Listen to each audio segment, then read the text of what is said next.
യേശുക്രിസ്തുവും ശ്രീകൃഷ്ണനും Muhammad നബിയൊക്കെ criminals ആണ് അല്ലെങ്കിൽ mentalist എന്നാണെന്നോ അങ്ങനെയാണ് പറഞ്ഞത്. എന്തെങ്കിലുമൊക്കെ ചരടുകൾ കയ്യിൽ കെട്ടിക്കഴിഞ്ഞാൽ, ആ ദിവ്യൻ പൂജിച്ചു തന്ന സാധനം കെട്ടിക്കഴിഞ്ഞാൽ, അല്ലെങ്കിൽ ഏതെങ്കിലും അച്ഛൻ്റെ ആനാമ്പള്ളം എടുത്ത് തലയിലൊഴിച്ച രക്ഷപ്പെടുമെന്ന് വിചാരിച്ചിരുന്ന നിഷ്കളങ്കരായ മനുഷ്യരെ ചൂഷണം ചെയ്തവരല്ലേ അവര്. ഇതെല്ലാം ട്രിക്കുകളാണ്, അത്ഭുതങ്ങൾ ഉണ്ടാക്കാൻ വേണ്ടി നമ്മൾ മെനഞ്ഞെടുക്കുന്ന ട്രിക്കുകളാണ്. ഇത് പണ്ടേ ഉണ്ട്, പക്ഷെ ഇത് അക്സെപ്റ്റ് ചെയ്യാനായിട്ട് നമ്മൾ അത്രത്തോളം മനസ്സുകൊണ്ട് തയ്യാറല്ല. അതുകൊണ്ടാണല്ലോ ISROക്കാർ ഇവിടുന്ന് മറ്റേ റോക്കറ്റ് വിടുന്നതിന് മുമ്പ് അവർ പൂജ നടത്തുന്നത്. ഇവിടെ കേസ് തെളിയിച്ചിട്ട് ആത്മാവിനെ വിളിച്ച് കേസ് തെളിയിച്ച ആൾക്കാർ വരികയാണ്. മാൻ ക്രിയേറ്റർ ആയിട്ടുള്ള സൂപ്പർമാനിൽ നിങ്ങൾ വിശ്വസിക്കുന്നോ എന്ന് ചോദിക്കുന്ന പോലെയുള്ളൂ ഏതെങ്കിലും ഒരു ഗോഡിനെ വിശ്വസിക്കുന്നുണ്ടോ എന്നൊരു ചോദ്യം. അത്ഭുതങ്ങൾ ഉണ്ടാക്കിയതാണ് മനുഷ്യൻ, അല്ലാതെ അത്ഭുതങ്ങളൊന്നും ഈ ലോകത്തില്ല. മാൻ ക്രിയേറ്റഡ് ആയിട്ടുള്ള അത്ഭുതങ്ങളേ ഉള്ളൂ. മനസ്സ് കോംപ്ലിക്കേറ്റഡ് ആണെന്ന് ചോദിച്ചാൽ അതൊരു നിഗൂഢമായ സാധനമാണ്. തെളിവുകളുടെ അടിസ്ഥാനത്തിലല്ലേ നമുക്ക് പറയാം. ഞാനിവിടെ വന്നു എന്നത് തെളിവാണ്. ഞാൻ വന്നിരുന്നു എന്ന് പറയുന്നതിനെ തെളിയിക്കാൻ പറ്റണം. അതിങ്ങനെ അവരത് ക്ലെയിം ചെയ്തുകൊണ്ടിരിക്കുമല്ലോ. ഇപ്പം ഞാൻ പിടിച്ച മൊയിലിന് 3 കൊമ്പ് 5 കൊമ്പ് 3 കുറയ്ക്കരുത്.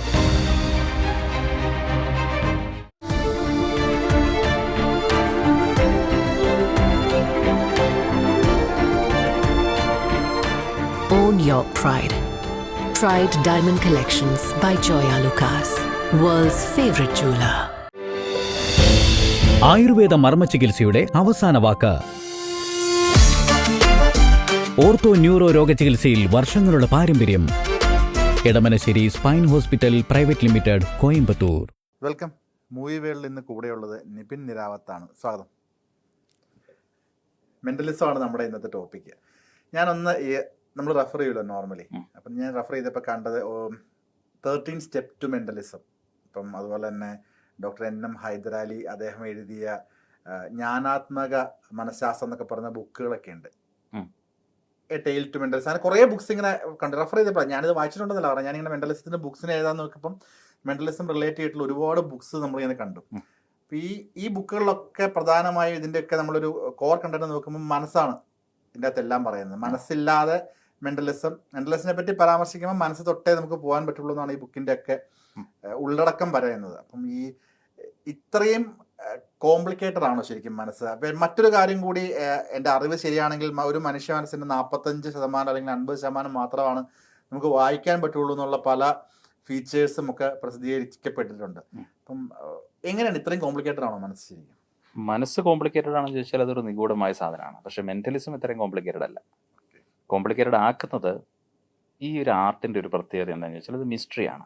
ആളുകൾ ക്യൂരിയോസിറ്റിയോടുകൂടി അവർ മിസ്റ്ററികൾ ഇഷ്ടപ്പെടുന്നവരാണ്. ഈ അത്ഭുതങ്ങൾ ഉണ്ടാക്കുക എന്ന് പറയുന്നത് സ്ക്രിപ്റ്റിംഗ് ആണ്. എങ്ങനെ ഒരാളെ അത്ഭുതപ്പെടുത്താം, എത്ര സ്കെപ്റ്റിക് ആയിരിക്കുന്ന ഒരാളെയും അത്ഭുതത്തോടെ ജിജ്ഞാസയോടുകൂടി എങ്ങനെ ഒരാളുടെ മുമ്പിൽ നിർത്താൻ പറ്റും എന്നുള്ളതൊരു കൃത്യമായ ഒരു പ്ലാനിങ് ആണ്. ആ പ്ലാനിങ്ങിലേക്ക് കൊണ്ടുവരുമ്പം ചിലപ്പോൾ നമ്മൾ അവിശ്വസനീയമായ ചില കാര്യങ്ങൾ ഒക്കെ കൊണ്ടുവരേണ്ടതായിട്ട് വരും. ഇപ്പോൾ എൻ്റെ ഷോ ക്രിപ്റ്റിക് എന്ന് പറയുന്ന പേരിലുള്ളൊരു ഷോയാണ്. കംപ്ലീറ്റ്ലി ഒരു സ്കേറി മൂഡിലൊക്കെയുള്ള, എന്നാൽ കോമഡിയുള്ള, മിസ്റ്ററിയുള്ള, ഒരു ഇൻവെസ്റ്റിഗേഷൻ മൂഡിലൊക്കെ പോകുന്ന ഒരു 2 മണിക്കൂർ ദൈർഘ്യമുള്ള ഷോയാണ്.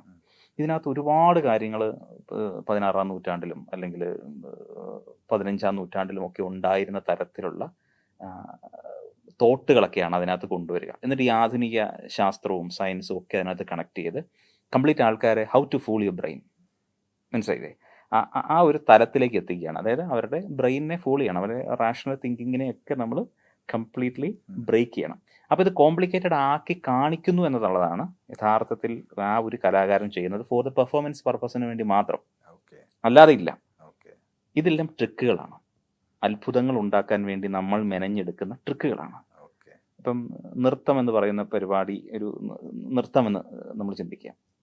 ഒഡിസി നൃത്തമാണ്, ഭരതനാട്യം നൃത്തമാണ്, സിനിമാറ്റിക് ഡാൻസ് നൃത്തമാണ്, സൽസ, ബോളിവുഡ്, ഇതെല്ലാം നൃത്തമാണ്. പക്ഷെ ഇതിനെല്ലാം ഓരോ പേരുകളുണ്ട്.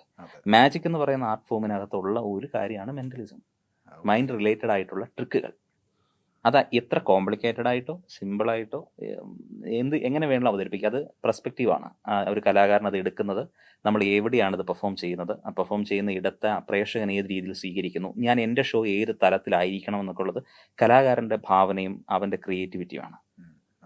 മെന്റലിസത്തിന്റെ ഒരു ഇപ്പം നമ്മൾ പറയട്ടെ, ഇപ്പോൾ ഒരു മാജിക് അല്ലെന്നുണ്ടെങ്കിൽ നമ്മളിപ്പോൾ സംഗീതം, ഇതൊക്കെ പല പല യുഗങ്ങളിലായിട്ട് നമ്മളുടെ ഈ മിത്തുകൾ പറയുന്ന ഗ്രന്ഥങ്ങളിലും നമ്മൾ സോക്കോൾഡ് നമ്മൾ അംഗീകരിച്ചിട്ടുള്ള ഒരുപാട് പല ജാതി മത ഗ്രന്ഥങ്ങളിലൊക്കെ കലാരൂപങ്ങളെ പറ്റിയൊക്കെ പരാമർശിക്കപ്പെട്ടിട്ടുണ്ട്. അതിലെവിടെയെങ്കിലും നമുക്ക് മെന്റലിസം മറ്റൊരു വേർഡിലോ അങ്ങനെ എന്തെങ്കിലും പരാമർശിക്കപ്പെട്ടിട്ടുണ്ടോ? ഇതിന്റെ ഉത്ഭവത്തിനെ പറ്റി എന്താണ്? ഇത് മനുഷ്യനുള്ള കാലം മുതൽ, മതങ്ങൾ ഉണ്ടായിരുന്ന കാലം മുതൽ ഈ സാധനം ഉണ്ട്. അതിന് ആ കാലഘട്ടങ്ങളിൽ ഇങ്ങനൊരു പേരിൽ, ഇന്ന് ശാസ്ത്രം വളർന്നപ്പോഴാണ് ഇതിനെ മാജിക് എന്നും മെന്റലിസം എന്നൊക്കെ പറഞ്ഞ് സെപ്പറേറ്റ് ചെയ്യപ്പെട്ട് പറയാൻ തുടങ്ങിയത്. കാരണം അത്ഭുതങ്ങൾ ഉണ്ടാക്കിയതാണ് മനുഷ്യൻ, അല്ലാതെ അത്ഭുതങ്ങളൊന്നും ഈ ലോകത്തില്ല. മാൻ ക്രിയേറ്റഡ് ആയിട്ടുള്ള അത്ഭുതങ്ങളേ ഉള്ളൂ. മനുഷ്യൻ അജ്ഞമായിരിക്കുന്ന കാര്യങ്ങൾ അത്ഭുതത്തോടെ കാണുന്നു. ഇപ്പൊ UFO എന്ന് പറയുന്ന സാധനം അൺഐഡന്റിഫൈഡ് ഫ്ലൈയിങ് ഒബ്ജക്ട്സ് എന്നാണ് പറയുന്നത്. അത് ഐഡന്റിഫൈ ചെയ്ത് കഴിഞ്ഞാൽ അതിന്റെ പേര് തീർന്നു, അല്ലേ? അപ്പൊ അതിനു മുമ്പ് നമ്മൾ അത്ഭുതത്തോടെ കണ്ടു മരങ്ങൾ ഇളകുന്നു, കാറ്റുകൾ ഉണ്ടാകുമ്പോൾ മനുഷ്യൻ ചിന്തിച്ചിരുന്നത് ആരോ നമ്മളെക്കാട്ടിൽ ശക്തിയായി ഊതാൻ കഴിവുള്ള ഒരാൾ അപ്പുറത്തുണ്ട് എന്ന് ചിന്തിച്ചിരുന്ന ഒരു കാലഘട്ടത്തിൽ നിന്ന് നമ്മൾ ഇങ്ങോട്ട് വന്നത്, അല്ലേ? അപ്പൊ ആ അത്ഭുതങ്ങളെ ഒരു ഉപജീവന മാർഗമായിട്ട് മന്ത്രവാദത്തിന്റെ പേരിൽ, ആഭിചാര കർമ്മങ്ങളുടെ പേരിൽ ഒക്കെ ഇത് ഉപയോഗിച്ചിരുന്നു. ചിലയിടത്ത് താളിയോല ഗ്രന്ഥങ്ങളൊക്കെ വെച്ചിട്ട് ഈ ഭൂമിയും ഈ ഭാവിയും അല്ലെങ്കിൽ അങ്ങനെയുള്ള കാര്യങ്ങളൊക്കെ പറയുന്നു. ഇപ്പോഴും അതിനെയൊക്കെ ഭയങ്കരമായിട്ട് വിശ്വസിക്കുന്ന ആളുകളുള്ള, എഡ്യൂക്കേറ്റഡ് ആയിട്ടുള്ള ആളുകളുള്ള നാടാണ് നമ്മുടെ കേരളം. മനസ്സിലായില്ലേ? അത് സിമ്പിളി പൊളിച്ചെടുക്കാൻ പറ്റുന്ന ഒരു സാധനമാണത്. അത് ഒരു പൊള്ളയ കാര്യം 100%. ഇതിനൊന്നും ഒരു എവിഡൻസ് ഉള്ളതല്ലെന്നേ. പ്രഡിക്ഷൻസ് ഏത് പ്രഡിക്ഷൻസ് ആണ് ഒരു സയന്റിഫിക്കലി പ്രൂവ് ചെയ്യാൻ പറ്റുന്ന ഒരു പ്രഡിക്ഷൻ ഉള്ളത്? ഇപ്പൊ നോസ്ട്രഡാമസിന്റെ പ്രഡിക്ഷൻസിനെ കുറിച്ചിട്ടാണ് പറയുന്നത്. സ്ക്രിപ്റ്റ് ആണത്. അവരുടെ സുനാമിയുമായി ബന്ധപ്പെട്ട് ഈ ലോകത്ത് സുനാമി ആണല്ലോ അവരുടെ ഏറ്റവും വലിയ പ്രഡിക്ഷൻ. ഓരോ മണിക്കൂറിൽ എത്ര സുനാമികൾ ഈ ലോകത്തുണ്ടാകുന്നുണ്ടെന്നറിയോ? ഭൂമിക്കടിയിൽ ഇത് ഉണ്ടാകുന്നുണ്ട്. എർത്ത് ക്യുക്കുകൾ എന്തേലും ഉണ്ടാകുന്നുണ്ടെന്നറിയോ? അപ്പൊ ഈ സ്റ്റേറ്റ്മെന്റ് അവർ പറയുന്നതിനൊരു സ്ക്രിപ്റ്റ് ഉണ്ട്. ആ സ്ക്രിപ്റ്റ് നമ്മൾ വായിച്ചു കഴിഞ്ഞാൽ ഇപ്പോൾ ഉണ്ടാകുന്ന ഒരു ഇഷ്യൂമായിട്ട് അവർക്ക് ആ ദേശത്തുള്ള ആളുകൾ റിലേറ്റ് ചെയ്യപ്പെടും. നോസ്ട്രഡാമസിന്റെ പ്രവചനങ്ങളും ഇന്നും അത് ഭയങ്കരമായിട്ട് ഡാമുകൾ പൊട്ടും. ഡാമുകൾ പൊട്ടുന്നില്ലേ? പൊട്ടിയിട്ടില്ലേ? പൊട്ടാൻ വേണ്ടി വ്യഗ്രത കൊണ്ടിരിക്കുന്ന ഡാമുകളില്ലേ? നമ്മുടെ നാട്ടിൽ പോലും ഇല്ലേ? അപ്പൊ അതിനെ റിലേറ്റ് ചെയ്ത് അസോസിയേറ്റ് ചെയ്ത് നമ്മൾ സംസാരിക്കുമ്പോഴാണ് ഇതൊക്കെ നേരത്തെ പ്രവചനങ്ങൾ നടത്തിയിട്ടുള്ളതാണ്. പക്ഷെ അതിനെ ഞാൻ കൗണ്ടർ ചെയ്യുന്നല്ല. ബട്ട് സ്റ്റിൽ അവർ പറയുന്ന ചില സമയക്രമങ്ങളൊക്കെ ഉണ്ട്. ഈ വർഷമായിരിക്കാം ഇത് സംഭവിക്കുക എന്നുള്ള അപ്പൊ ആ ഒരു ടൈമിങ് എങ്ങനെ? ഇത് ഞാനും അങ്ങനെയൊക്കെ കുറെ പ്രവചനങ്ങൾ പറയട്ടെ. അപ്പൊ നിങ്ങളത് ഇല്ല എന്നിട്ട് റെക്കോർഡ് ചെയ്ത് വെച്ചിട്ട് കുറെ നാൾ കഴിയുമ്പോൾ ഇയാളത് അന്ന് പറഞ്ഞിരുന്നു എന്ന് നിങ്ങൾ പറയും. ഇത് പ്രവചനം നടന്നില്ലെങ്കിൽ ഇത് നിങ്ങൾ സംസാരിക്കുമോ? ടോപ്പിക്ക് വരില്ലല്ലോ. അപ്പൊ ഇതിനെ പ്രൊമോട്ട് ചെയ്യുന്ന ആൾക്കാരുണ്ട്, ഇങ്ങനെയുണ്ടെന്ന് വിശ്വസിക്കുന്ന ഒരു പറ്റം ആളുകളുണ്ട്. അവർക്ക് ഇത്തരം കണ്ടന്റുകൾ ഇഷ്ടമാണ്. അവരതിനെ ഇങ്ങനെ കോട്ട് ചെയ്ത് പോകും. ഒരു സമയത്ത് നോസ്ട്രഡാമസ് ആയിരുന്നു ഇവിടെ. എനിക്ക് തോന്നുന്നു ഒരു ലോക്ക്ഡൌണിന്റെ സമയത്ത് നോസ്ട്രഡാമസിന്റെ സാധനമായിരുന്നു ഏറ്റവും കൂടുതൽ ലോകം മുഴുവൻ ഓടിക്കൊണ്ടിരുന്നത്. അതങ്ങോട്ട് പൊളിച്ചടുക്കി കഴിഞ്ഞ് കഴിഞ്ഞപ്പോഴത്തേനും അതങ്ങ് തീരുമാനമായി. ഇപ്പാണ് അടുത്തത് ഇവരുടെ വന്നിരിക്കുന്നത് സുനാമി പ്രവചനവുമായിട്ട്. അതിനുശേഷം ഇപ്പം ന്യൂ ഏജ് വാങ്ങാന്ന് പറഞ്ഞിട്ട് അത് വന്നിട്ടുണ്ട്. അവരും സുനാമി പറഞ്ഞിരുന്നു. പക്ഷെ അത് നമ്മുടെ ഫുട്ബോളിന്റെ മത്സരങ്ങൾക്ക് ആമയെ കൊണ്ടുവന്ന് നീരാളിയെ കൊണ്ടുവന്ന് ചെയ്യുന്നില്ലേ? ഇതൊക്കെ ചുമ്മാ ഈ നമ്മുടെ അന്ധവിശ്വാസങ്ങളുടെ ചില മനുഷ്യനുള്ളിലുണ്ട്. നമ്മളൊക്കെ ചിലപ്പോൾ ചെറുപ്പത്തിൽ ഇരുന്ന് ചിന്തിച്ചിട്ടില്ലേ, മായാവിയെ പോലെ പറന്നു പോകാൻ പറ്റിയിരുന്നെങ്കിൽ, അപ്പുറത്തെ വീട്ടിൽ നടക്കുന്ന ആ സാധനം എനിക്കിങ്ങനെ അദൃശ്യമായി പോയി കണ്ടത് എടുത്തുകൊണ്ട് വരാൻ പറ്റിയിരുന്നെങ്കിൽ. ഇങ്ങനത്തെ ആഗ്രഹങ്ങളുള്ള ആളുകൾ പടച്ചുവിടുന്ന ഓരോ സാധനങ്ങളായിട്ട് മാത്രം ഇതിനെ കണ്ടാൽ മതി. അതിനകത്ത് അവൻ കൃത്യമായ ഒരു ബ്രില്യൻസും കൂടെ ഉപയോഗിക്കുന്നു. അത് അവൻ്റെ ഇൻ്റലിജൻസ് ആണ്, അവൻ്റെ ക്രിയേറ്റിവിറ്റിയാണ്. ഇതിലൊന്നും ഈ ഫ്യൂച്ചർ പ്രഡിക്ഷൻ, ഭാവി പറയുക അല്ലെങ്കിൽ ഭാവി, അതിനൊന്നും അങ്ങനത്തെ കാര്യങ്ങളിലൊന്നും നിബിൻ വിശ്വസിക്കുന്നില്ല. പക്ഷെ അത് ആർട്ടായിട്ട് ഞങ്ങൾ അവതരിപ്പിക്കാറുണ്ട്. ഓക്കെ, മനസ്സിലായില്ലേ? ഈ സാധ്യതകളെല്ലാം ഇതൊരു പ്രോബബിലിറ്റി അല്ലേ? ഒരു പ്രോബബിലിറ്റി ഉണ്ട്. അത് പോസിബിലിറ്റി ആയിട്ട് നമുക്ക് ആളുകളുടെ മുമ്പിൽ അവതരിപ്പിച്ച് കാണിക്കാറുണ്ട്. ഇപ്പം നിങ്ങൾ ചെയ്യാൻ പോകുന്ന ഒരു കാര്യം, ഞാൻ ഒന്നുകൂടെ പെർഫോമൻസ് കാണിക്കാം. ഇപ്പം നിങ്ങൾ ചെയ്യാൻ പോകുന്ന ഒരു കാര്യം ഞാൻ മുൻകൂട്ടി മുമ്പിൽ പ്രഡിക്റ്റ് ചെയ്ത് വെക്കാം.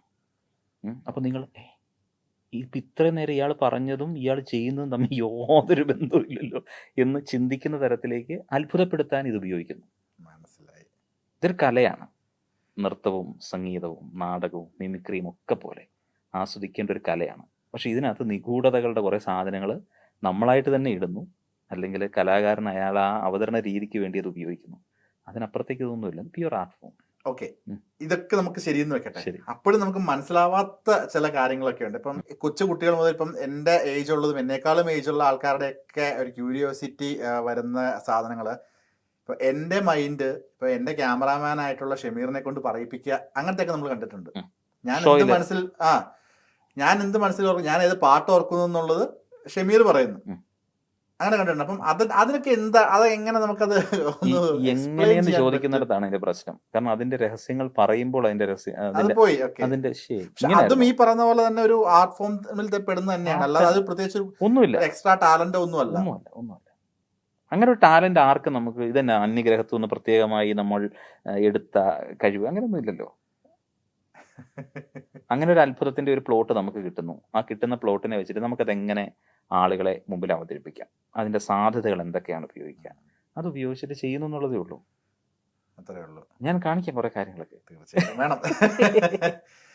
ഇപ്പൊ ഈ പറയുന്ന കാര്യങ്ങളൊക്കെ ഇപ്പൊ ടെലിവിഷൻ അല്ലെങ്കിൽ നമ്മുടെ ഈ സോഷ്യൽ മീഡിയ ഉൾപ്പെടെയുള്ള ഈ ഒരു എറയ്ക്ക് മുൻപ് ജീവിച്ചിരുന്ന ഒരുപാട് ആൾദൈവം കൺസെപ്റ്റുള്ള ആൾക്കാരുണ്ടായിരുന്നു. അതായത് ആത്മീയത കൊണ്ട് നടക്കുന്നവർ, വേണമെങ്കിൽ നമുക്ക് ആത്മീയത വിറ്റ് ജീവിക്കുന്നവർ നമുക്ക് പറയാം. ഇന്നുകൊണ്ട് എല്ലാ കാലഘട്ടങ്ങളിലും അതുപോലുള്ള ആൾക്കാരുണ്ടായിരുന്നു. ഇപ്പം ഇന്ന് കുറച്ചുകൂടി ആൾക്കാർക്ക് അതിനെപ്പറ്റിയുള്ള ഒരു ബോധം വന്നുകൊണ്ട് ഇന്ന് അത്രയും ഒരു ഫേമസ് ആവുക അല്ലെങ്കിൽ അത് മുതലെടുക്കുന്ന ആൾക്കാർ കുറവാണെന്ന് പറയാം. പക്ഷെ ഒരു 2 തലമുറ മുൻപ് വരെ അങ്ങനെയുള്ള ഒരുപാട് ആൾക്കാരുണ്ടായിരുന്നു.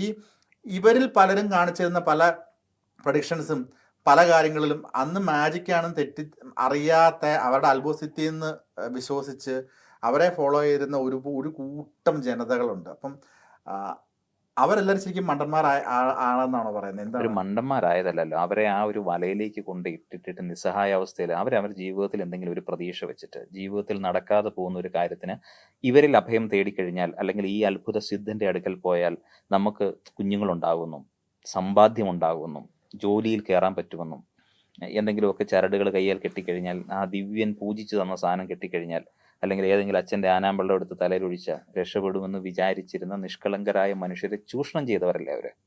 അപ്പം ക്രിമിനൽസിൻ്റെ അടുക്കൽ പോയി വിക്റ്റിമായി വന്നവരാണ് അവർ. അപ്പം അവരോട് നമുക്ക് സഹതാപത്തോടുകൂടി സിംപതിയോടുകൂടി നിൽക്കാനല്ലേ പറ്റുള്ളൂ. യേശുക്രിസ്തുവും ശ്രീകൃഷ്ണനും മുഹമ്മദ് നബിയും ഒക്കെ ക്രിമിനൽസ് ആണ് അല്ലെങ്കിൽ മെന്റലിസ്റ്റ് എന്നാണെന്നോ അങ്ങനെയാണ് പറയുന്നത്. തമ്പനയിൽ ഉണ്ടാക്കാൻ വേണ്ടിയിട്ടുള്ള ഒരു ചോദ്യം ചോദിച്ചേക്കുന്നത്. ഞാൻ ചോദിച്ചാൽ അല്ലെ ആ ഒരു കാലഘട്ടത്തിൽ ഇത്രയും ജനങ്ങൾ അല്ല, അവിടെ ഒരു കുഴപ്പമുണ്ട്. ഇപ്പൊ പറഞ്ഞ ഈ 3 ആൾക്കാരും ഇതൊന്നും ചെയ്തതായിട്ട് ഒരു തെളിവും ഒരിടത്തും ഇല്ല. അവരുടെ ഗ്രന്ഥങ്ങളിൽ അവരെഴുതിയതല്ലല്ലോ ആ ഗ്രന്ഥങ്ങൾ. ഒരു കഥാപാത്രത്തെ ഉണ്ടാക്കുമ്പം സൂപ്പർമാനെയോ ഡിങ്കനെയോ ഒക്കെ ഉണ്ടാക്കുമ്പോൾ അവർ കൊടുക്കുന്ന രൂപവും അവർക്കുണ്ടാകേണ്ട ക്യാരക്ടേഴ്സ് എന്തായിരിക്കണമെന്നതും ആ എഴുതുന്ന ആൾ തീരുമാനിക്കുന്നതാണ് അല്ലേ. അയാളുടെ മനോവികാരങ്ങളിലൂടെ പോകുന്ന അയാളുടെ സ്വപ്നങ്ങളെല്ലാം എഴുതി പിടിപ്പിച്ചിട്ട് ഇതൊക്കെ ശരിക്കും എന്തിനുണ്ടായതാ? മനുഷ്യനെ നിയന്ത്രിക്കാൻ വേണ്ടി ഉണ്ടാക്കിയതല്ലേ അല്ലേ. രാജഭരണകാലങ്ങളിൽ മനുഷ്യനെ നിയന്ത്രിക്കാൻ വേണ്ടി അവനെ ഫിയർ ഇവോക്കേറ്റ് ചെയ്താൽ മാത്രമാണ് ഒരു മനുഷ്യനെ ഫിയർ ഇവോക്കേറ്റ് ചെയ്ത് കഴിഞ്ഞാൽ അവൻ തീർന്നു. അതെ, ശരിയാണ്, കറക്റ്റ് അല്ലേ. അപ്പൊ അതിന് കുറെ പ്രതിവിധികളും ചില വഴികളും മനഃശാസ്ത്രപരമായിട്ട്, അന്ന് സൈക്കോളജി എന്ന് പറഞ്ഞൊരു ടേം പോലും ഇല്ലാത്ത സമയത്ത് ആ മനസ്സിനെയൊക്കെ അവൻ കണ്ടെത്തി ഒരു മനുഷ്യന്റെ ബിഹേവിയർ പാറ്റേൺസിനനുസരിച്ചിട്ട് ഇതൊക്കെ എഴുതി പിടിപ്പിച്ച് കൃത്യമായിട്ട് ഒരു സിസ്റ്റം ഉണ്ടാക്കിയെടുക്കുന്നു. അത് കഴിഞ്ഞതാണ്. വേറെ ടോപ്പിക്കല്ലേ. അല്ല, അത് പറഞ്ഞു. ശരിക്കും പറഞ്ഞാൽ ഇപ്പം എന്റെ ചോദ്യം വളരെ സിമ്പിൾ ആയിരുന്നു. കോംപ്ലിക്കേറ്റഡ് അല്ല, ഒരു യുഗത്തിൽ ആളുകൾ ഇതെല്ലാം വിശ്വസിച്ചിരുന്നു. പിന്നീട് പോകെ ഇവിടെ നിരീശ്വരവാദികൾ ഉണ്ടാകുന്നു. അന്നും ഉണ്ടായിരിക്കാം മേ ബി. ഇതിനെല്ലാം ഖണ്ഡിക്കുന്ന പ്രസ്താവനകൾ വരുന്നു, സ്റ്റേറ്റ്മെന്റ്സ് വരുന്നു, സയന്റിഫിക്കലി ഇത് പ്രൂവ് ചെയ്യാൻ വേണ്ടി ആളുകൾ നടക്കുന്നു. അപ്പൊ നമ്മൾ വിശ്വസിച്ചിരുന്ന ഇപ്പം ഓരോ മതക്കാരും അല്ലെ ഓരോ ആൾക്കാരും വിശ്വസിച്ചിരുന്ന നമ്മളുടെ ഒരു ഐഡിയോളജി നമ്മൾ ഫോളോ ചെയ്യുന്ന കുറച്ച് ആളുകളുണ്ടല്ലോ. ഇപ്പൊ സോക്കോളുള്ള അവരെ നമുക്ക് ദൈവങ്ങൾ എന്നൊക്കെ നമുക്ക് വിളിക്കാം. അപ്പം അതെല്ലാം തെറ്റായിരുന്നു. അതെല്ലാം മനുഷ്യൻ ഉണ്ടാക്കിയതല്ലേ. ഇത് ഇന്നും ഇന്നലെ ഒന്നും അല്ല. ഇത് ഇപ്പൊ നമ്മുടെ ഇവിടെ തന്നെ കേരളത്തിൽ ഏറ്റവും കൂടുതൽ ആളുകൾ പാടുന്ന മനുഷ്യൻ മതങ്ങളെ സൃഷ്ടിച്ചു, മതങ്ങൾ ദൈവങ്ങളെ സൃഷ്ടിച്ചു അല്ലേ. മനുഷ്യരും മതങ്ങളും കൂടെ മണ്ണ് പങ്കുവെച്ചു അല്ലേ. ഇതൊക്കെ എത്ര വർഷം മുമ്പ് ഇറങ്ങിയിരിക്കുന്ന പാട്ടാണ്. ഇന്നും ഇന്നലെയും തുടങ്ങിയതല്ല. ഈ സോഷ്യൽ മീഡിയ വന്നപ്പോൾ ഒന്നുള്ള സാധനമൊന്നും അല്ലത്. ഇത് പണ്ടേ ഉണ്ട്. പക്ഷെ ഇത് അക്സെപ്റ്റ് ചെയ്യാനായിട്ട് നമ്മൾ അത്രത്തോളം മനസ്സുകൊണ്ട് തയ്യാറല്ല, ഇന്നും തയ്യാറല്ല. അതുകൊണ്ടാണല്ലോ ISROക്കാർ ഇവിടുന്ന് മറ്റേ റോക്കറ്റ് വിടുന്നതിന് മുമ്പ് അവര് പൂജ നടത്തുന്നത്.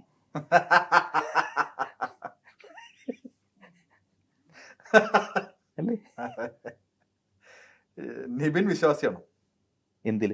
ദൈവത്തിൽ അല്ലെങ്കിൽ ഒരു എനർജിയിൽ വിശ്വസിക്കുന്നുണ്ടോ? ഒന്നിലും അങ്ങനെ വിശ്വസിക്കേണ്ട കാര്യമില്ല. ഞാൻ എന്നിൽ വിശ്വസിക്കുന്നു, എൻ്റെ വഴികളിലൂടെ പോകും. നമ്മൾ അല്ലാത്ത കാര്യങ്ങൾ എന്തിനാണ് വിശ്വസിക്കുന്നത്?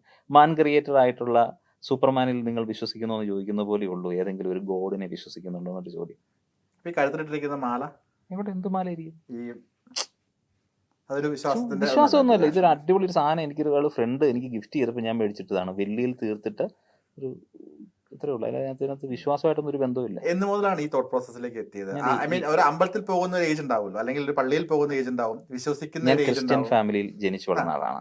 ഏതിലാണെന്നുണ്ടെങ്കിൽ നമ്മളെ ഒരു കാലഘട്ടത്തിൽ 8th സ്റ്റാൻഡേർഡ് മുതൽ അന്വേഷണങ്ങൾ തുടങ്ങി.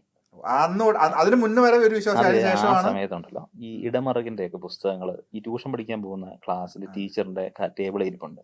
ഈ സാധനമൊക്കെ വായിക്കാൻ തുടങ്ങിയപ്പോഴാണ് എനിക്ക് കാര്യങ്ങളുടെ ഗൗരവങ്ങൾ മനസ്സിലായി തുടങ്ങിയത്. ഞാൻ ചിന്തിക്കുന്നതൊക്കെ ഇതിനകത്ത് എഴുതി വെച്ചിട്ടുണ്ട്.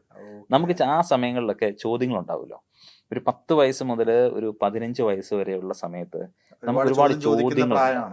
അപ്പൊ ആ ചോദ്യങ്ങളൊക്കെ എൻ്റെ മനസ്സിൽ വരുമ്പോൾ അതിനൊക്കെയുള്ള കുറച്ച് ചോദ്യങ്ങളുടെ ഉത്തരങ്ങൾ പോലെ തോന്നുന്ന കുറെ കാര്യങ്ങൾ ഇടമറുകിൻ്റെയൊക്കെ ബുക്കുകളിലൊക്കെ അന്ന് ഞാൻ കണ്ടിട്ടുണ്ട്.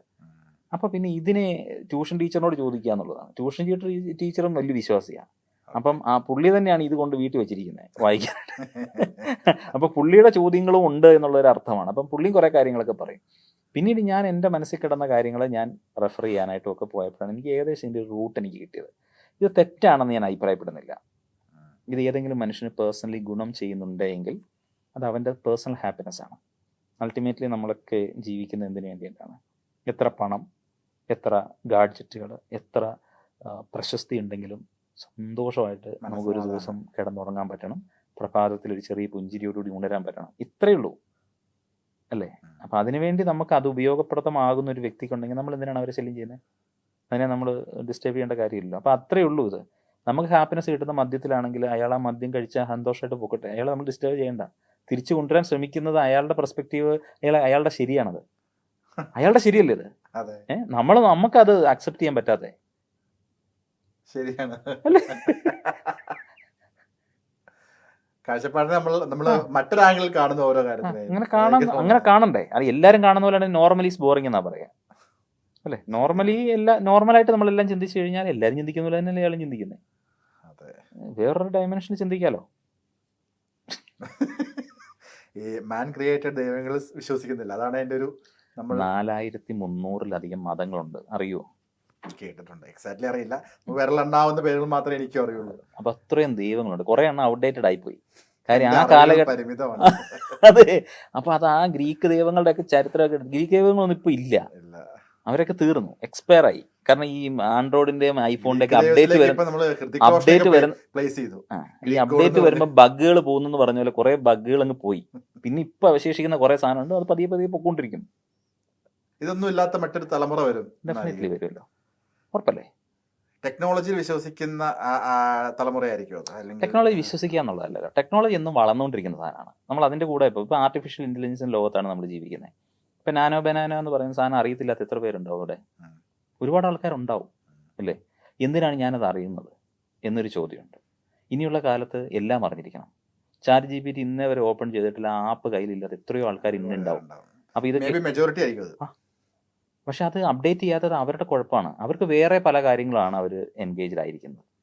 ഇപ്പൊ ഗൂഗിളിൽ ഇപ്പൊ 2000 രൂപയുടെ നോട്ട് ക്യാൻസൽ ചെയ്തത്, 2000 രൂപയുടെ നോട്ടല്ലേ നമുക്ക് ക്യാൻസൽ ചെയ്തത്. ഇപ്പോഴും അത് ക്യാൻസൽ ചെയ്ത് അറിഞ്ഞിട്ടില്ലാത്തൊരു അമ്മച്ചിയെ കുറിച്ച് കഴിഞ്ഞ ദിവസം പത്രത്തിലുണ്ടായിരുന്നു. അമ്മച്ചിയുടെ പെട്ടി തുറന്ന് ഇപ്പൊ കുറെ പൈസ ഇരിക്കുന്നതിനകത്ത്.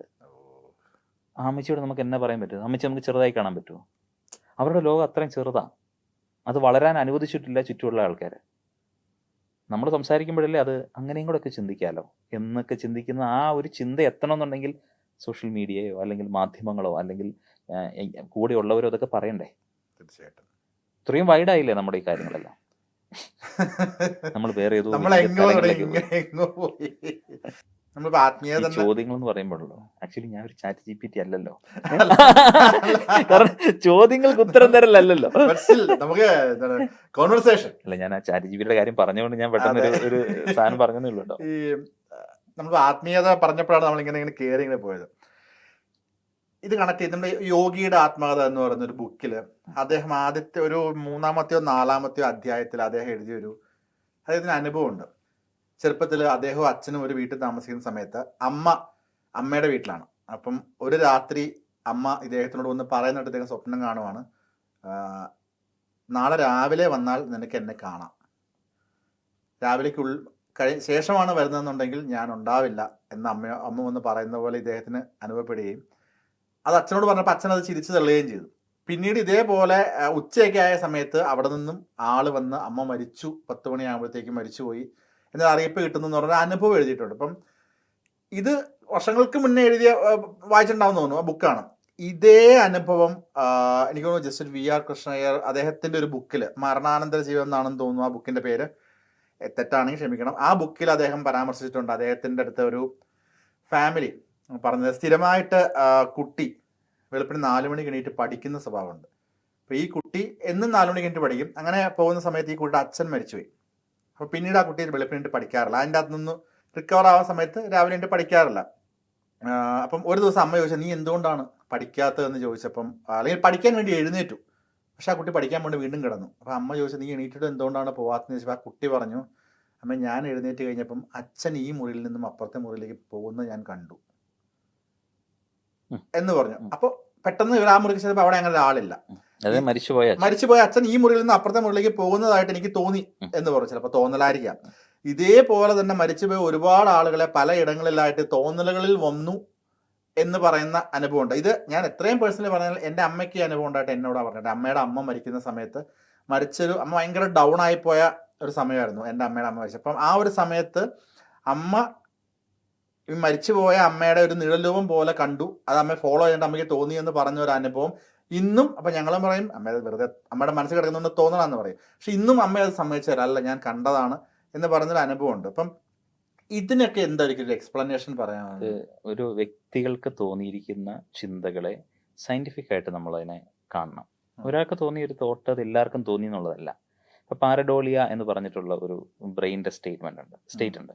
അതായത് നമ്മളിപ്പോൾ ആകാശത്തിലേക്ക് നോക്കുന്ന സമയത്ത് സിംഹത്തെ കാണുന്നു, മാലാഖയെ കാണുന്നു, ചിലപ്പോൾ പറക്കുന്നിളിയെ കാണുന്നു. നമ്മൾ വലിയൊരു ഘോര വനത്തിലേക്ക് പോകുന്നതിന് മുമ്പ് ഒരാൾ പറഞ്ഞിടാ നല്ലൊരു കൊമ്പനാനയുണ്ട് സൂക്ഷിക്കണം എന്ന് പറഞ്ഞിട്ടുണ്ട്. ഇവൻ കാട്ടി കയറുന്ന സമയത്തൊക്കെ 2-3 പ്രാവശ്യം ഈ കൊമ്പനാനെ കാണും. ആക്ച്വലി കൊമ്പനാനയല്ല ഇവൻ കണ്ടിരിക്കുന്നത്, പിന്നെ ബ്രെയിൻ ക്രിയേറ്റ് ചെയ്യാണ്. ഓൾറെഡി അവിടെ ഉണ്ടാകും എന്നുള്ളൊരു തോട്ട് ഉണ്ടല്ലോ നമ്മുടെ ബ്രെയിനിൽ. ഇത് വെച്ചിട്ട് അവൻ്റെ ചില ഹാലൂസിനേഷൻസ്, നമ്മുടെ ബ്രെയിൻ കെമിക്കൽസ് ആണ് നമ്മളെ കൊണ്ട് ഓരോ കാര്യങ്ങൾ ചെയ്യിക്കുന്നത്. അതിൻ്റെ ഏറ്റക്കുറച്ചിലുകളാണ് നമ്മളെ കൊണ്ട് അത് ഓരോന്ന് പുറപ്പെടുവിക്കുന്നത്. ഇത് കാണുന്നു എന്നുള്ളതിനപ്പുറത്തേക്ക് ഒന്നുമില്ല. അയാൾക്ക് തോന്നിയ തോട്ട് അവരുടെ ഹാലൂസിനേഷൻസ് ആണ്, അല്ലാതെ ആരും അങ്ങനെ നടന്നു പോകുന്നത് സംഭവിച്ചിട്ടില്ല. അങ്ങനെ ഉണ്ടായിരുന്നെങ്കിൽ ഈ ലോകത്തെല്ലാം അതിനെ സയൻറ്റിഫിക്കലി പ്രൂവ് ചെയ്തിട്ട് നമുക്കതിനെ എക്സ്ട്രാക്ട് ചെയ്ത് ഈ മരിച്ചുപോയ ആത്മാക്കളെയും അവരെയൊക്കെ കൊണ്ടുപോയി നമുക്ക് ഇതുപോലെ ഒരു കുപ്പിയിലൊക്കെ ആക്കി കുട്ടൂസിനും ഡാഗിനെയും വെച്ചിരിക്കുന്ന പോലെ മറ്റേ സെറ്റപ്പാക്കി വെച്ചുകൂടായിരുന്നു. ഇതൊരു പേഴ്സണലി നമുക്ക് തോന്നിയതാണ്. അത് നമ്മുടെ ഏതോ ഒരു മൂഡിൽ അല്ലെങ്കിൽ നമ്മളുടെ ഇപ്പോൾ സോഡിയം ലെവൽ കുറഞ്ഞിരിക്കുന്ന ഒരു സമയത്ത് ഒക്കെ ഇങ്ങനത്തെ ബ്രെയിൻ ക്രിയേറ്റ് ചെയ്യും. ഇപ്പോൾ റാപ്പിഡ് ഐ മൂവ്മെൻറ്റ് എന്ന് പറയുന്നത് നമ്മുടെ ഉറക്കത്തിൻ്റെ ഒരു സ്റ്റേറ്റിലാണ് നമ്മൾ സ്വപ്നങ്ങൾ കാണുന്നത്. പലപ്പോഴും ഈ സ്വപ്നങ്ങൾ യാഥാർത്ഥ്യം പോലെ ചില സമയങ്ങളിൽ തോന്നും. അതിപ്പോൾ നടന്നു പോയതുപോലെ അങ്ങ് തോന്നും. അത് ഒരു വ്യക്തിക്ക് തോന്നുന്നതാണ്. ഇതിനെല്ലാം കൃത്യമായ സ്റ്റഡികളും ക്ലാസിഫിക്കേഷൻസും ഉണ്ടാക്കി വെച്ചിട്ടുണ്ട്. ഇതൊന്നും ആൾക്കാർ വായിക്കില്ല, അല്ലെങ്കിൽ അത് പഠിക്കാൻ ശ്രമിക്കില്ല. ഇതിങ്ങനെ പിന്നെയും പറഞ്ഞുകൊണ്ടിരിക്കും. ഇപ്പം ഭൂതം പ്രേതത്തിൻ്റെ സാധനമല്ലേ പറഞ്ഞതിനോട്? അല്ലല്ല, ആത്മാക്കളുടെ സാധനങ്ങളല്ലേ പറഞ്ഞത്? അതെ, ഞാൻ പറഞ്ഞ അതിനകത്ത് 2 കാര്യമാണ്. ഞാൻ പറഞ്ഞ 2 സ്റ്റേറ്റ് ആണ്. ഒന്ന് മരിച്ചുപോയ ആൾക്കാരെ കണ്ടു എന്ന് പറയുന്നത്, അത് നമുക്ക് ഇത് ഓക്കെ, മനസ്സിൽ കിടന്നിട്ട് ഇങ്ങനെ വന്നതാണെന്നുള്ള ഓക്കെ എക്സാമ്പിൾ നമുക്ക് അങ്ങനെ പറയാം. അതായത് നടക്കാൻ പോകുന്ന ഒരു കാര്യം ഇപ്പോൾ അതിന് മുമ്പ് നമുക്ക് സിഗ്നൽ കിട്ടി എന്നുള്ളത്. ഈ വി ആർ കൃഷ്ണൻ അദ്ദേഹത്തിന്റെ മരണാനന്തര ജീവൻ എന്ന് പറഞ്ഞ ബുക്കിൽ ഇപ്പൊ ഈ യോഗിയുടെ ആത്മകഥയ്ക്കകത്ത് അദ്ദേഹത്തിന് അനുഭവപ്പെട്ട അതേ ഇൻസിഡന്റും ഇദ്ദേഹത്തിന്റെ അടുത്ത് ഷെയർ ചെയ്ത ഒരുപാട് ആൾക്കാരെ പറ്റി ഇദ്ദേഹം പരാമർശിച്ചിട്ടുണ്ട്. ഇപ്പൊ കൊൽക്കട്ടയിലുള്ള അച്ഛൻ മരിക്കുന്നതായിട്ട് നാട്ടിലുള്ള മകൾക്ക് തോന്നുകയും, നാട്ടിലുള്ള അച്ഛൻ മരിക്കുന്നതായിട്ട് കൊൽക്കട്ടയിലുള്ള മകൾക്ക് തോന്നുകയും അത് മകൾ വിളിച്ച് ചോദിക്കുമ്പോൾ ഇതേ ഇൻസിഡന്റിൽ അച്ഛൻ മരിച്ചുപോയി എന്നുള്ള രീതിയിൽ അങ്ങനത്തെ ഇൻസിഡൻസ് ഒക്കെ ആ ബുക്കിൽ ഷെയർ ചെയ്യുന്നുണ്ട്. ഇതൊരു വ്യക്തിപരമായിട്ടുള്ള അദ്ദേഹത്തിന്റെ അയാൾക്ക് അനുഭവപ്പെട്ട കാര്യം അയാൾ എഴുതിയിരിക്കുന്നു. അതിനപ്പുറത്തേക്ക് അതിനേക്ക് നമ്മൾ ചൂടുന്നു പോകുന്നതിൽ ഒരു അർത്ഥമില്ല. ഇപ്പം ഇവിടെ കേസ് തെളിയിച്ചിട്ട് ആത്മാവിനെ വിളിച്ച് കേസ് തെളിയിച്ച ആൾക്കാർ വരെയുണ്ട്. എന്റെ ഒരു ചോദ്യം ഉണ്ട്. അപ്പൊ അയാളെയൊക്കെ ശരിക്കും നല്ലൊരു സൈക്കാട്രിസ്റ്റിനെ കാണിച്ചിട്ട് നല്ല മെഡിസിൻ കൊടുക്കേണ്ട ആളാണെന്നാണ് ഞാൻ പേഴ്സണൽ. അല്ല, എന്റെ പേഴ്സണൽ ഞാനിതൊക്കെ കാണുന്നു. ഇത്രയും പൊസിഷനിൽ ഇരിക്കുന്ന ഒരു മനുഷ്യൻ ഇതിങ്ങനെ പറഞ്ഞുകൊണ്ട് നടക്കണം. അത് ശരിക്കും കേട്ടിട്ട് ഞാൻ വണ്ടർ അടിച്ചാണ്. അദ്ദേഹം ഇത്രയും ഉന്നത ഉദ്യോഗസ്ഥൻ ഇങ്ങനെ ഒരു മരത്തിനെ പക്ഷെ അത് തെളിഞ്ഞു എന്നുള്ളത് മറ്റൊരു സത്യമാണ്. അത് തെളിഞ്ഞത് അങ്ങനെ ആവണമെന്നില്ല. അതിനൊരു സൈഡ് അതിനും അദ്ദേഹം പറയുന്നത്, അദ്ദേഹത്തിന്റെ അടുത്ത് അതിൽ അദ്ദേഹം ഒരു എക്സ്പ്ലനേഷൻ കൊടുക്കുന്നുണ്ട്. ഒരു പക്ഷെ ഇന്ന ആളുടെ പേര് പറഞ്ഞ കൊല ചെയ്യപ്പെട്ട ആളുടെ മകനാണ് ഈ മകന്റെ ഉള്ളിലേക്ക് വിളിച്ചു വരുത്തിയിട്ടാണ് ഈ കേസ് തെളിയിക്കുന്നത്. നമ്മളെ കൂടുതൽ അതിലേക്ക് പേരുകൾ പറയണ്ട. മകന്റെ ഉള്ളിലേക്ക് ഈ മരിച്ച ആത്മാവിനെ വിളിച്ചു വരുത്തിയിട്ട് മകൻ പറയുന്നു എന്നാണ് പറയുന്നത്. പക്ഷെ അതിനും അയാളൊരു സയന്റിഫിക്കൽ കാര്യം പറയുന്നത്, ഒരു പക്ഷെ മകന് ഓർമ്മ ഉണ്ടാവാം, മേ ബി ജസ്റ്റിഫിക്കേഷൻ ഉണ്ടാവാം. എല്ലാത്തിനും ഇവർ ജസ്റ്റിഫിക്കേഷൻ കൊണ്ടുവരും. അത് കംപ്ലീറ്റ്ലി പഴുതുകൾ അടച്ചാണ് ഇവർ സംസാരിക്കുക. ഒരു ശാസ്ത്രീയമായ തെളിവും ഇല്ല, ഒരു ശാസ്ത്രീയമായ എവിഡൻസും ഇല്ല. അങ്ങനെയാണെന്ന് ആലോചിച്ച് നോക്കി എത്ര കേസുകളോട് തെളിയിക്കാം. ഞാൻ ഈ പറയുന്ന വ്യക്തിയായിട്ടൊക്കെ സംസാരിച്ചിട്ടുണ്ട്. ഞാൻ ഇത് ഞാൻ ചോദിച്ചിട്ടുണ്ട്. ഇത് ഇങ്ങനെ പറഞ്ഞുകൊണ്ടിരിക്കും പുള്ളി. ഇത് അത് ഇത്രയും പൊസിഷൻ നിൽക്കുന്ന വ്യക്തിയാണ് പറയുമ്പോൾ അത് അദ്ദേഹം പറഞ്ഞ് ശരിയാന്ന് തോന്നിക്കുമ്പോഴേ എത്രയോ ആൾക്കാരുണ്ടാവും ഇതിങ്ങനെ ഉണ്ട്. അന്നേരം ശരിക്കും അവർ ഈ ഒരു ശാസ്ത്രത്തെ അല്ലെങ്കിൽ ഇതിനെയൊക്കെ മിസ്ലീഡ് ചെയ്യപ്പെടുക ചെയ്യുന്നത്. കാരണം ഒരു പൊസിഷനിൽ ഇരിക്കുന്ന ഒരാള് അങ്ങനെയൊന്നും പറയാൻ പാടില്ല. അത് അദ്ദേഹത്തിന്റെ പേഴ്സണൽ തോട്ടാണത്. അത് സ്വകാര്യമായിട്ട് പറയണം. എന്ത് വെച്ചാൽ സോഷ്യൽ മീഡിയക്ക് ഇത് നല്ല കണ്ടന്റാണ്. ഇതെടുത്ത് അങ്ങോട്ട് തട്ടിവിടുമ്പോൾ ആൾക്കാർ ഇങ്ങനെ കണ്ടിരിക്കും. ശരിക്കും പേഴ്സണലി കുറച്ച് എഡ്യൂക്കേറ്റഡ് ആയിട്ടുള്ള ആൾക്കാർ അല്ലെങ്കിൽ ഇതിനെക്കുറിച്ചിട്ട് അറിയാവുന്ന ആൾക്കാർ അദ്ദേഹത്തിന് ഒരു വിലയും കൊടുക്കൂല. അദ്ദേഹത്തിന്റെ പൊസിഷനെ പോലും മാനിക്കാൻ ഭയങ്കര മോശമല്ലേ അത്? തീർച്ചയായിട്ടും ഡിപ്പാർട്ട്മെന്റിൽ എനിക്ക് പെട്ടെന്ന് ദ ട്രൂത്തിൽ കേസ് തെളിയിക്കാൻ തിലകൻ സാറിന്റെ അടുത്ത് ചെല്ലുന്ന ജനാർദ്ദനൊക്കെ ആ സീന എനിക്ക് ഓർമ്മ വന്നത് പെട്ടെന്ന്. എങ്ങനെയെങ്കിലും ഒന്ന് നോക്കി പറഞ്ഞു തന്നെ കവിടി നിർത്തി. മണിച്ചിത്രത്താഴ് എന്ന് പറയുന്ന സിനിമ ഇറങ്ങുമ്പോൾ പോലും അതിന്റെ ഡയറക്ടർ എത്ര ബ്രില്യൻ്റ് ആയിട്ടാണ് അതിനകത്ത് ഒരു ജസ്റ്റിഫിക്കേഷൻ കൊണ്ടുവന്നിരിക്കുന്നത്. ആ കാലത്ത് സണ്ണി എന്ന് പറയുന്ന സൈക്യാട്രിസ്റ്റിനെ കൊണ്ടുവന്ന് പ്ലേസ് ചെയ്യാൻ പറ്റുന്ന കാലഘട്ടം അല്ല. അവിടെ തിലകൻ എന്ന് പറയുന്ന ഒരാളെയും ഇദ്ദേഹത്തെയും കൂടെ തമ്മിൽ ഒന്ന് കണക്ട് ചെയ്തൊരു ബ്ലെൻഡ് ഉണ്ടാക്കി ആളുകളിൽ ഒരു ട്രസ്റ്റ് ബിൽഡ് ചെയ്തിട്ടാണ് അവിടെ അടിക്കുന്നത്. തീർച്ചയായിട്ടും മനസ്സിലായോ? അതുകൊണ്ട് അതുപോലും ഉണ്ടായിരിക്കുന്ന കാലത്താണ് ഈ സാധനം പറയുന്നത്. അവരുടെ വിശ്വാസമാണ്. ചിലപ്പം ഇത് കേൾക്കുമ്പോഴാണെന്നുണ്ടെങ്കിൽ അദ്ദേഹത്തിന് അതിനൊരു വേറൊരു വശം ഉണ്ടാവാം. തീർച്ചയായിട്ടും അവരത് ജസ്റ്റിഫിക്കേഷൻസ് കൊണ്ടുവന്ന് അവരതിനെ മൂടിക്കൊണ്ടിരിക്കും. നമ്മൾ പറഞ്ഞത് കള്ളവാവും, നമ്മൾ അജ്ഞനായ ആളായിട്ടും അല്ലെങ്കിൽ വിവരമില്ലാത്ത എക്സ്പീരിയൻസ് ഇല്ലാത്ത ഒരാളായിട്ടും വേണമെങ്കിൽ ചിത്രീകരിക്കാൻ പറ്റും. അതിങ്ങനെ അവരത് ക്ലെയിം ചെയ്തുകൊണ്ടിരിക്കുമല്ലോ. ഇപ്പൊ ഞാൻ പിടിച്ച മൊയിലിന് 3 കൊമ്പ് 5 കൊമ്പ് 3 കുറയ്ക്കരുത്. നമ്മൾ ഏത് കാര്യം പറയുമ്പോഴും ഇപ്പം ചരിത്രം എഴുതി വെക്കുന്ന പുസ്തകങ്ങളാണെന്നുണ്ടെങ്കിലും അതിലും 2 പോയിന്റ് ഓഫ് വ്യൂ ഉണ്ട്. ഇപ്പൊ ഞാനൊരു ചരിത്രം എഴുതുകയാണെന്നുണ്ടെങ്കിൽ അത് എന്റെ പോയിന്റ് ഓഫ് വ്യൂ ഞാൻ കാണുന്ന വിഷനായിരിക്കും. ആ ചരിത്രത്തിന് മറ്റൊരു വേർഷൻ ഉണ്ട്, മറ്റൊരു ആംഗിൾ ഉണ്ട്, അത് ഇവിടെ പരാമർശിക്കപ്പെടുന്നില്ല. എല്ലാ ചരിത്ര പുസ്തകങ്ങൾക്കും എല്ലാത്തിനും അങ്ങനെയാണ്. ഒരാളുടെ പോയിന്റ് ഓഫ് വ്യൂ ആയിരിക്കും ചരിത്രം എല്ലാം എഴുതിയിരിക്കുന്നത്, മറ്റു വശം ആരും പറയുന്നില്ല. ഇപ്പൊ അതുപോലെ നമ്മൾ ഇതിലേക്ക് വരുവാണെന്നുണ്ടെങ്കിൽ ഇപ്പം നിബിൻ പറയുന്ന പോയിന്റ് ഓഫ് വ്യൂ, അദ്ദേഹം പോലെയുള്ള മറ്റൊരാളുടെ, നിങ്ങളുടെ 2 പോയിന്റ് ഓഫ് വ്യൂ ആണ്. ഇപ്പം ഇതാണ് ശരി എന്ന് പറയാൻ അതെന്ത് ശരി നമ്മൾ തിരഞ്ഞെടുക്കുന്നത് എങ്ങനെയാണ്? എവിഡൻസ് ബേസ്ഡ് ആണ് അല്ലേ? തെളിവുകളുടെ അടിസ്ഥാനത്തിലാണ് ശരി എന്ന് ശാസ്ത്രം പറയുക. അതെ, തെളിവുള്ളത് നമ്മൾ അക്സെപ്റ്റ് ചെയ്യുക എന്നുള്ളതാണ്. ഈ ശാസ്ത്രം അപ്ഡേറ്റ് ചെയ്യപ്പെട്ടുകൊണ്ടിരിക്കുമ്പോൾ ഈ തെളിവുകൾ അപ്ഡേറ്റ് ചെയ്യപ്പെടും. അതിനകത്തെ മാറ്റങ്ങളെ അവർ വിശകലനം ചെയ്തിട്ട് അതിൻ്റെ അടുത്ത അപ്ഗ്രേഡഡ് സാധനമായിരിക്കും പറയുക. അപ്പോൾ ഇതും മാറിക്കൊണ്ടിരിക്കുന്നു അല്ലേ? മനസ്സിലായി. തെളിവുകളുടെ അടിസ്ഥാനത്തിലല്ലേ നമുക്ക് പറയാം. ഞാനിവിടെ വന്നു എന്നത് തെളിവാണ്. ഞാൻ വന്നിരുന്നു എന്ന് പറയുന്നതിന് തെളിയിക്കാൻ പറ്റണം. ഇപ്പൊ കോടതി പോലും ഓരോ കേസുകൾ, നമ്മുടെ കൺമുമ്പിൽ നടക്കുന്ന കേസ് പോലും തെളിവുകളുടെ അഭാവത്തിൽ അത് തോറ്റു പോകാറുണ്ട് അല്ലേ?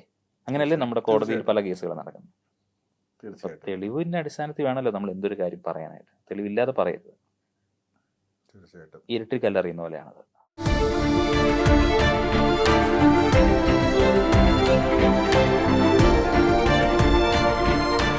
Own your pride. Pride Diamond Collections by Joya Lucas, world's favorite jeweler. Ayurveda മർമ്മ ചികിത്സയുടെ അവസാന വാക്ക്. ഓർത്തോ ന്യൂറോ രോഗചികിത്സയിൽ വർഷങ്ങളുടെ പാരമ്പര്യം. Edamanassery spine hospital private limited, Coimbatore.